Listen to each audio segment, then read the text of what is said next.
come the drums.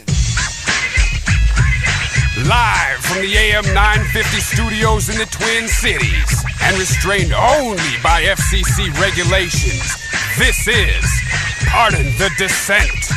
Now here is your host and agitator, Joey Vincent.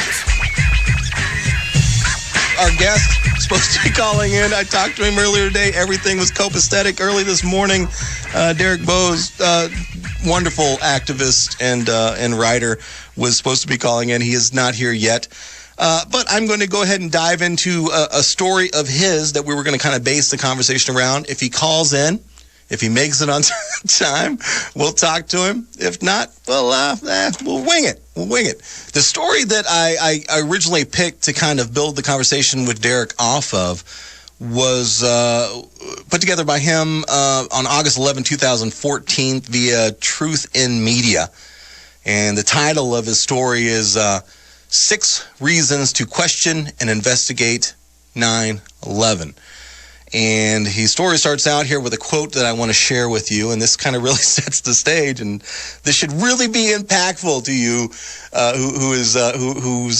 when you hear this. This is the quote. In the course of our investigation, the national response to the attacks, the 9/11 Commission staff discovered that the official version of what had occurred, that is, what the government and military officials told Congress, the commission, the media, and the public about who knew what when, was almost entirely untrue. You want to know who said that? That was John Farmer, senior counsel to the National Commission on Terrorist Attacks upon the United States.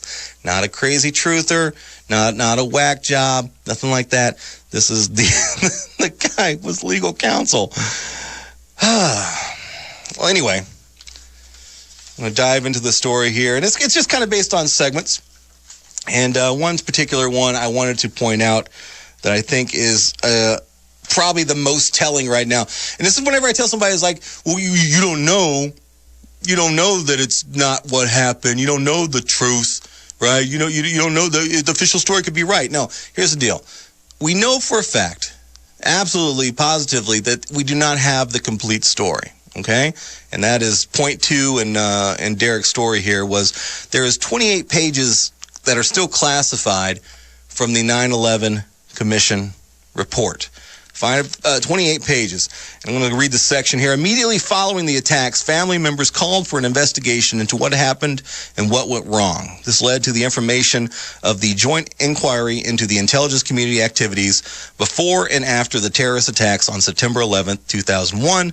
The official name of the report completed by the Select Senate Committee on Intelligence and the House Permanent Select Committee on Intelligence. The investigation began on February 2002, and the report was released in December of 2002. When the final report was released, it amounted to over 800 pages. Despite the lengthy report, critics immediately pointed out that 28 pages had been classified. Since the report was first released in late 2002, family members, lawmakers have fought to release the classified pages. In December 2013, Representatives Walter Jones, Republican, North Carolina, and Stephen Lynch, Democrat from Massachusetts, introduced Resolution 428, calling on President Obama to make the pages public. The resolution has received bipartisan support. Representative Jones said the 28 pages will be an embarrassment to the administration, while Thomas Massey, Republican, Kentucky, said that while reading the documents, he had to stop every couple of pages to absorb and try to rearrange his misunderstanding of history for the past 13 years and the years leading up to that. A quote from him, "It challenges you to rethink everything." He said at the press conference discussing the bill, in order to view the documents, they had to sit in a soundproof room and they were not allowed to take notes. Former Senator Bob Graham of Florida, co-chair of the Joint Senate-House investigation, recently told Vice News that the redactions are a, quote, cover-up, Graham stated. Again, he quoted, "It's become more and more inexplicable as to why the two administrations have denied the American people information that would help them better understand what happened on 9/11. Lastly, here in this section, on several occasions, President Obama promised family members that the classified pages would be released. Okay, so unless you believe that President Obama is lying and that all these members of Congress and Senate, which, trust me, I don't trust them as far as I can throw them, but it doesn't make any sense for them to lie in this case here, we don't have the whole story, right? So no one, anybody who, the so-called debunkers, when you want to chastise or attempt to humiliate or say, put on your foil hats, here come the truthers, we don't have the whole story, okay? We don't know everything. We cannot make a final judgment until we know what's going on within those 28 pages. And Obama promises to let that go. Mr. Obama, President Obama, your presidency is running close to the end here. I wish we would get something soon. Another point within Derrick's story here would be the fourth point in order we mentioned was the high-rise safety initiative. In the years following the attacks, a number of efforts for transparency have been launched by supporters of the family members and survivors.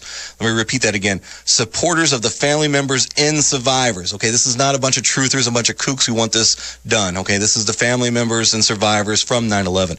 A number of family members point to the collapse of World Trade Center 7, building number 7. In case you didn't know, 3 buildings collapsed on 9/11. Some people surprised don't know that. As a possible crack in the official story that might broker a new national conversation on the events of that day. World Trade Center 7 was not hit by a plane that day. However, it collapsed at 5:42 p.m. According to the National Institute of Science and Technology, better known as NIST, the official cause for the collapse was office fires. A growing number of family members, activists, architects, and engineers question the official theory for the collapse and are seeking a new investigation into World Trade Center 7. One of the groups behind the efforts, in the New York City Coalition for Accountability Now, NYC CAN, a coalition of family members of 9/11 victims and activists. The group has recently been successful at gathering over 100,000 signatures from the High-Rise Safety Initiative, a measure that would require NYC Department of Buildings to investigate high-rise building collapses in New York City that occurred on or any time after September 11, 2001. Despite these efforts, the New York Post reported that New York City Council will not be accepting over 30,000 signatures from the High-Rise Safety Initiative. City Council member Melissa Mark Vitro told the Post that the city will not waste taxpayers' dollars by, quote, humoring conspiracy theorists. Okay. If you want to explain the collapse of Building 7 as a defect in the building construction, that it could not maintain and it could not survive and remain structurally sound because of melting or weakening steel, then you might want to fix that problem. Okay, if that's a problem, then you need to fix that problem. Why is the government stopping them from fixing the problem, investigating the problem, and finding the answers as to why and how they can prevent it from happening again? Guys, this is Pardon the Dissent. Sanchez, when we get back, I'll get you on the phone. Jeremy, you in Kansas, too. Sort of movie you taking your girl to. Know what I'm saying? Cause Uncle Sam got a plan. If you examine what they telling us, then you will understand what they planting in the seeds of the next generation. Feeding our children miseducation. No one knows if there's UFOs or any life on Mars or what they doing when they up in the stars. Because I don't believe a word of what the president said. Pardon the Dissent. AM 950, taking your calls tonight, talking about 9/11 and reasons why we need to look into the official story of 9/11, why we need to question it, why we need more answers. If you want to call in, if you want to add to the conversation, if you have a question about it, you have a comment about it, or if you want to disagree with me, 952-946-6205, 952-946-6205. I still have yet to hear back from our scheduled guest. It was named Derrick Broze. He was going to be here, and I apologize to anybody who's tuning in specifically to hear him, so I'm sorry about that. I do hope... Torn ACL. Torn ACL. Yeah. We don't know what's going on. I hope it's nothing serious. I hope he's a very active activist. So who knows? He might have just did an impromptu protest, and he might be needing the services of bail bonds doctor right now. Who knows? Derrick, we hope you're okay. Feel free to call in if you can. If not, I will talk to you and figure it out later. Let's go ahead and take a call here. Let's talk to Sanchez in California. Sanchez, you there, sir? You might have to get Tony to call the bail bonds doctor to see if he's already there at the office, and then maybe he can connect you via phone. Right. I don't know how far their services reach. I know they're based here in the Twin Cities. I don't know if where Derrick's at. Right, what you got on your mind tonight? Man. Well, thank you, first of all. Thank you for taking this subject on hand, because there's not too many talk radio hosts that are willing or have the guts to even accept calls on the subject. So or that's dumb enough to do it like me, so we'll see. Oh, no, sir.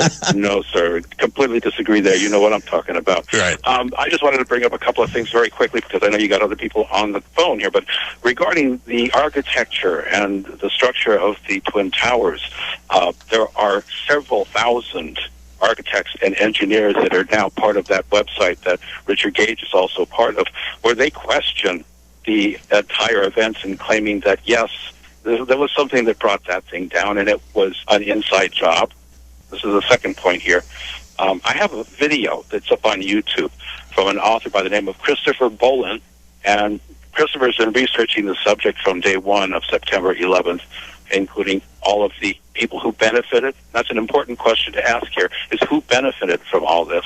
And so Christopher's been researching and asking those questions. And one of the things on a video that I have up on my YouTube channel, which is called Christopher Bolin, Solving 9/11, the Los Angeles session. And he's discussing several points that a lot of other influences had regarding 9/11. This wasn't just a Saudi Arabian connection, which you so thoroughly brought up in your previous discussion about those redacted pages. And so he questions an interesting story about a shipping lines company. It's an Israeli-owned company called Zim Shipping, which was also recently in the headlines because they were being blockaded by the Block the Boat people for various reasons concerning the Israeli connection. And there is one, because this was a shipping company that had an entire floor of one of the Twin Towers, and mysteriously and suddenly, at great cost to them, broke their lease into the Twin Towers. They were occupying that until probably about 2 weeks to 10 days before the event took place. And so they broke the lease. They went to somewhere in Virginia, I believe it was. And so this is a question, who tipped these people off? Why were there on text messages in Hebrew? Why were there warning people to stay away from the Twin Towers that day? And this video that Christopher Bolin has, Solving 9/11, the Los Angeles session, he's speaking before a thoroughly enlightened group of people here in the Los Angeles area, and it's truly an educational process. So that's what my second point. But my final point is you can get on YouTube anytime and just listen to anything that William Rodriguez, who was the maintenance worker inside one of the Twin Towers, one of the last people to get out before the last tower collapsed, and what he has to say about everything. And then you can tell that they were deliberately demolitions. So those are my 3 points. You can take other people's calls, discuss them, deny them, take it as you wish. But, yeah, this is a major psyop that occurred, and I don't believe a damn thing that the government is saying. So, again, thanks for taking on the subject, man. No problem. Appreciate your call, Sanchez. And what I'll say to that is this. That's usually the first follow-up question that you get when you talk with somebody who's not either prepared to talk about it, not willing to consider the idea, is you first suggest, hey, this is not as we're being told. Then shortly thereafter, you can almost always just bet on it that the first thing they're going to say is, well, who benefited from it? Why would they do that? Why would, especially if you allude to the government, well, being in part of this, well, why would the government kill this many people? And this is always my first response. And this is not because I've not thought beyond the event itself and who could be influencing and who could be playing into it. But my first thing is it's like a police investigation. Okay, the very first thing that you need to do from this point here, that we need to do from this point here, is to determine, number one, if a crime has been committed. Okay, and if so, how was that crime committed? Okay, and what was the process? Okay, from there, you first need to determine the crime, and in this case here, we're determining the crime beyond the scope of the 19 hijackers with box cutters that just basically duped the whole, the largest military in world history. We need to first determine that there's something worth investigating. Okay, and then from there, then you expand your investigation out. Once you know that the crime is other than how it was explained and that these details are here and it's not what we've been told, then we look for motives and do other things. But we got to be very systematic about that, because quite honestly, I have a lot of thoughts in my head, and there's lots of evidence that points to different people within government, different people within the military-industrial complex, and people from other countries. But until we first determine that the official story is wrong and find out what the actual event was and how it happened and how the buildings collapsed and all of that, we've got to do it in that progression right there. So I always think people focus on the attack itself. Let's determine that is a crime that happened in a different way than we were told. The very first source that I always send people to, and again, I think I've talked about this before, but I am not a person who was immediately questioning 9/11 from day one. I was immediately, I say duped now. I was like, oh my God, the terrorists are coming to get us. I was one of those. I was like, holy cow, they're attacking our country. I totally fell for it, hook, line, and sinker. And I was one of those people for about 7.5 years that whenever somebody would suggest that it was anything other than the story that we were told, I was like, no, you're wrong. How could you even think that? Why could you even suggest that? Our country wouldn't do that. Our country wouldn't do that. And I would constantly battle with those and bicker with those people. And it made me look at what they were saying, because I was trying from a logical level to prove them wrong, to prove everything was wrong. But the more I dug into it, the deeper I got into it, the more accurate, more intelligent and verified sources I looked at and read from, documentaries I studied, the more it became clear to me that this is not, what I thought. And that's, it was, I placed my time just around 2007, 2008 when I kind of came around. But the first video I always send people to, the first source, very easy to understand, that's completely fact-based, no conjecture, no adding a bunch of fluff, just dealing with the science, is a video put together by the architects and engineers for 9/11 Truth. You can find it for free on YouTube. It's just under an hour. It's called Experts Speak Out, and I just recently posted that. I think it's his first or second post on the Pardon the Dissent Facebook page. But it's a very good starting point for anyone who wants to look at just the facts of the collapses of the buildings, the two towers and building number 7 on 9/11. We got to go take another break. When we come back, Jeremy, I'm going to go right to your phone call right when we get back, right here on Pardon the Dissent, talking 9/11.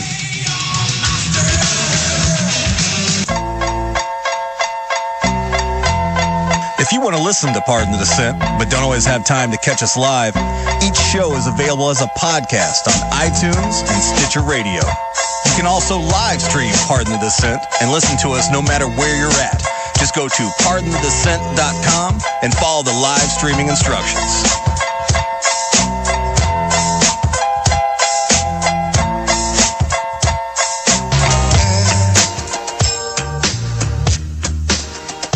Politicians for breakfast till infinity is endless. Bill and Hillary, George Bush, everybody's getting it. Presidents, Supreme Court justices, and senators run up in the White House, erase people, edit them, press delete, hit them in the chest with heat. Hail to the chief, bullets everywhere and speak. Violence is more American than apple pie. Pardon the Dissent, AM 950,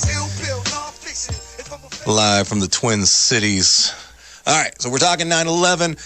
We went through some of the reasons of why why Derrick felt through his article that people need to look into that official story, ask questions, dig deeper. And now we're taking phone calls, and we're going to talk to Jeremy from Lawrence, Kansas, another out-of-state call. Jeremy, are you there, sir?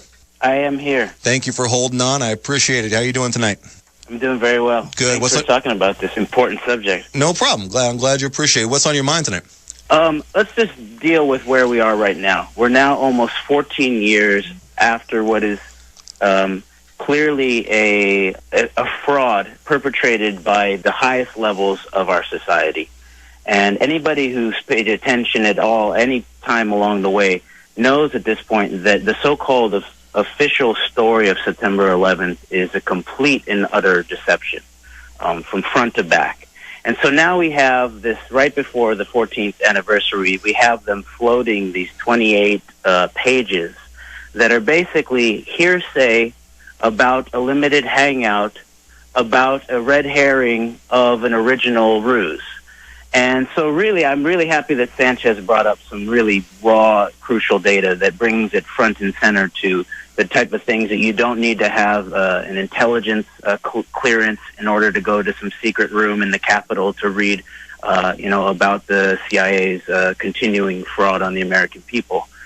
So it takes about maybe a fifth grader to look at 2.2 seconds of free fall of Building 7 coming down straight down to know that what everybody in the entire government and the entire corporate mainstream and foundation funded so-called alternative media is saying about that day is a fraud. Jeremy, before you go forward, let me tack onto that part of it. And that's another, again, referring to the Architects and Engineers for 9/11 Truth video experts speak out.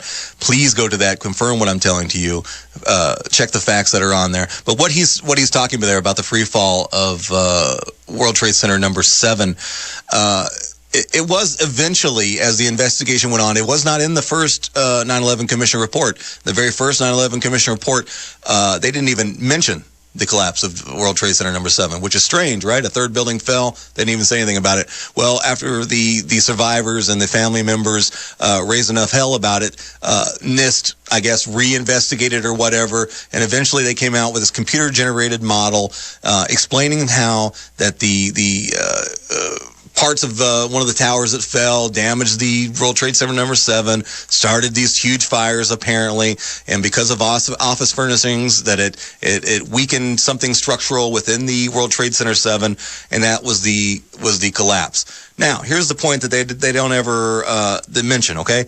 Number one, that the data to create those models was never released to the public, and it's never been peer-reviewed whatsoever. Whenever you hear debunkers talking about 9/11 investigation, well, it's never been peer-reviewed. How do we know that this is real? Whatever. Well, here's the deal: is all the official, the legitimate investigation work being done is available for peer review. But getting people to do that is another problem. But your argument that the debunkers make about lack of peer review is exactly the one that you need to be having with NIST. They have not released the data to create that electronic model. They just put a model together, and you see this little electronic digital airplane without engines for some reason go into the plane or into the towers. Then you see the other digital model about how Building 7 was damaged with debris, and it collapsed because of X, Y, and Z. But they never release the details. They never give you the data so you can confirm what their model is saying. It's never been peer reviewed.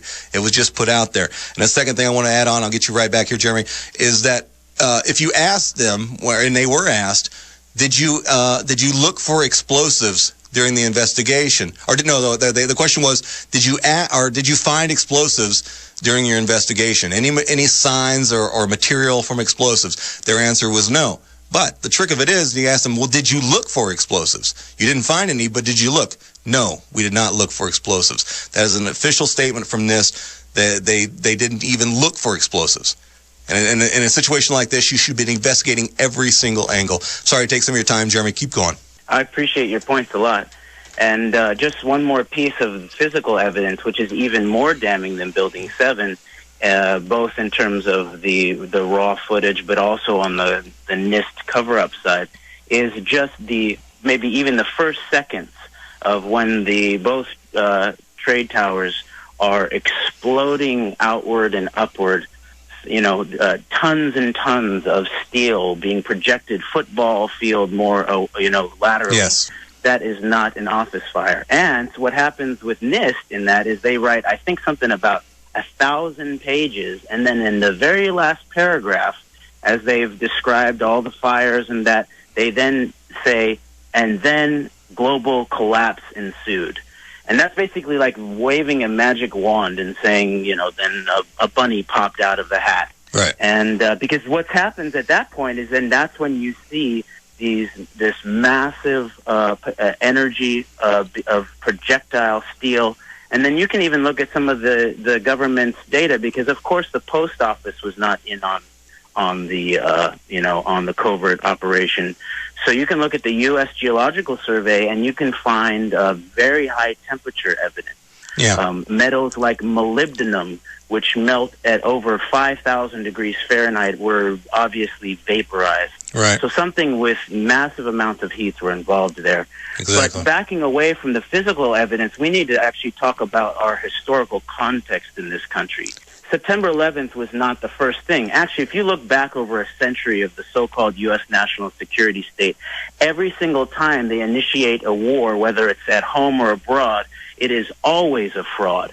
Whether it's the USS Maine to initiate Spanish-American War, to the Gulf of Tonkin in Vietnam, the Gulf of Tonkin, and all the way up through. And the beginning of the War on Terror era was where there was a conjunction of the U.S. regime and the Israeli regime. And so the people who are interested in that should look back to who Netanyahu is, and that he might have actually been the guy who coined the War on Terror. Okay, good. Thank you for your call, Jeremy. A couple of things here. I got about 30 seconds left. I'm going to tag on to what he was mentioning there. He was mentioning about the geological survey of the molten metal. You can look that up. Again, that is public access government information that is made available to you. It's not a made-up fictional thing. For up to, I believe it was, and don't quote me on this, I know it was over 10 weeks, and maybe up to 12 or to 18 weeks, that high-temperature molten metal was able to be seen from satellite in the footprint of both Tower 1, Tower 2, and building number 7. Experts all agree that the only thing that can create that, to melt steel and keep it at that molten temperature for that long, nanothermite, which is what they were trying to suggest, was the demolition device. Guys, this is only an hour-long show. There's a lot of stuff to talk about. You can't cover it in one show. I'll be right back to say goodbye to you, but you're going to have to look into this yourself, man. Understand what's going on, know what's being done in your name. Pardon the dissent. We'll be right back. Hey, can you hear the sound of hysteria?